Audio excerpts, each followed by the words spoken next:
Srawung Gusti Panglimbang 5 menit dina Setupaing tanggal 4 Juli tahun 2026 kapetik saka Injil Matius bab 9 ayat 14 tekan ayat 17. Pakulinan kang ajeg katindakake sawetara suwe lawase asring lumaku ngono-ngono wae.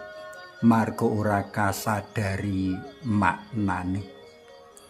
Kabeh dadi sawijining rutinitas kang pancen kudu lumaku tanpa kasadari mumpangate.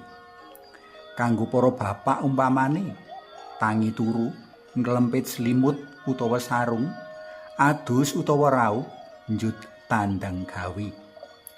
Kanggo para ibu umpamane tangi turu njuraup kluthekan ning pawon mangsak nyawisake sarapan kanggo anak bojo.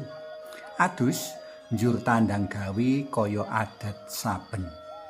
Semono uga kanggo sing padha sekolah, tangi turu, adus nyawisake ubo rampe sekolah.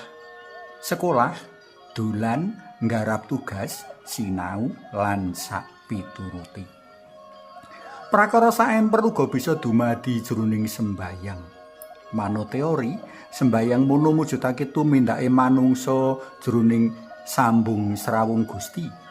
Nanging marga dadi pakulinan lan rutinitas, wong asring ora bisa ngrasakake Gusti kang rawuh sapatemon sabejagung karo dheweke.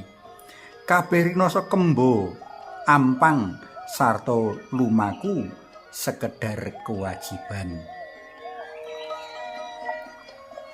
Santo Matius ngangkat perkara kang kapratelakake ing cecala jroning pitakonan ngenani poso.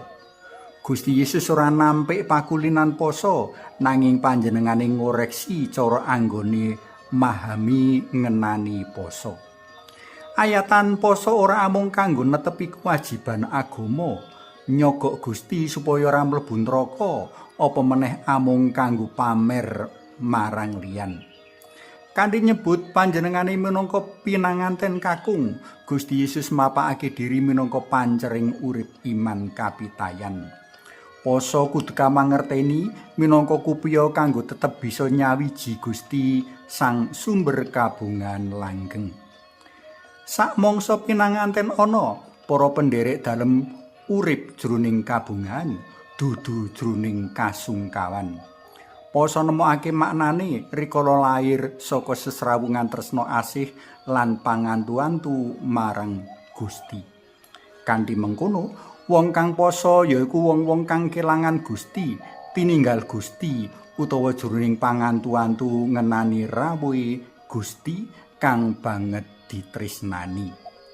Kelangan Gusti jalaran kapilut mring brana kadonyan kang katoni luwih pangaji tinimbang Gusti.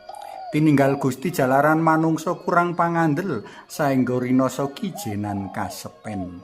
Jroning pangantu-antu jalaran jinurung pring kasadaran menawa Gusti mujudake siji-sijine sumber urip lan panglipuran.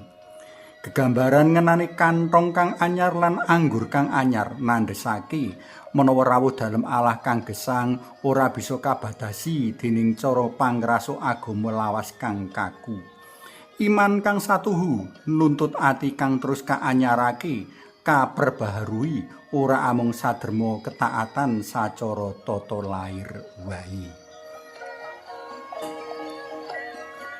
Para tresna elem kinasih saka wawasan dina iki dadi banget wigati menawa kita bisa nggathukake saben prastawa lan pengalaman urip karo Gusti lan kersa dalem.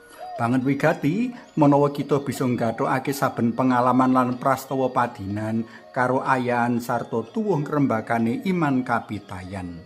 Kalebu jroning nindakake poso, rikala poso kaayati amung saderma kanggo netepi kewajiban parentah agama, kanggo pamer lan golek pangaji diri, ora piguna kanggo sangu kaslametan urip langgeng. Kita kudu luwih maju jroning mangerteni lan memahami pakon poso. Suwawi sami munjuk kunjungan dalam yang Rama so yang Putra Tuwinjang Roh Suci. Amin. Uglirnono yang Rama yang Putra Tuwinjang Roh Suci kados sing mlebu samenika sarta salami-laminipun. Amin. Kunjungan dalam yang Rama so yang Putra Tuwinjang Roh Suci. Amin.